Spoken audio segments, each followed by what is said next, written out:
একো মছলা নিদিয়াকৈ বনোৱা অমিতা আৰু লোকেল মুৰ্গীৰ আজি জালুকীয়া জোলৰ ৰেচিপিটো দিছোঁ। কেৰাহীখন গৰম কৰি লৈ তাতে অকণমান মিঠাতেল দিছোঁ, পিঁয়াজ দিছোঁ। পিঁয়াজখিনি অলপ সময় ভজাৰ পিছত আদা আৰু নহৰুৰ পেষ্ট দিছোঁ, সেইখিনি অলপ সময় ভাজি লৈছোঁ।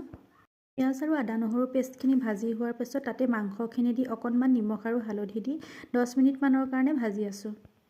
এতিয়া এটা কেঁচা জলকীয়া দিছোঁ আৰু লগতে 1 চামুচ জালুকৰ গুড়ি দিছোঁ।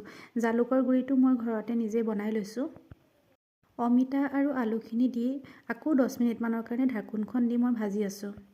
মাংস প্ৰায় 50% ভজা হৈ গৈছে আৰু এতিয়া তাতে মই গৰম পানী দিলোঁ আৰু গৰম পানীখিনি ভালদৰে দি উতলিব দিছোঁ মাংসখিনি, কাৰণ পানী মই এবাৰতে সৰহকৈ দি দিছোঁ আৰু পানীখিনি কমি এয়া ধুনীয়া হৈ গৈছে মাংসৰ গ্ৰেভিটো। আৰু এতিয়া ওপৰতে অলপমান কেঁচা ধনিয়া কাটি দিছোঁ। একো মছলা নিদিয়াকৈ বনোৱা মোৰ এই ৰেচিপিটো কেনেকুৱা লাগিছে জনাব। আৰু লগতে আজি মোৰ লাঞ্চৰ থালিখনত কি আছিলে সেয়াও এবাৰ দেখাই দিওঁ। ভাত, গুটি আলুৰ ভাজি, ফ্ৰেঞ্চ বিন আৰু গাজৰৰ ভাজি আৰু ব্ৰকলি ভাজি। ফ্ৰেঞ্চ বিন আৰু গাজৰখিনি মই অলপ দীঘলকৈ কাটিছোঁ, কাৰণ আমাৰ ঘৰত তেনেকেই খাই সকলোৱে ভাল পায়। মোৰ লাঞ্চৰ থালিখন দেখি কেনেকুৱা লাগিছে এবাৰ জনাব।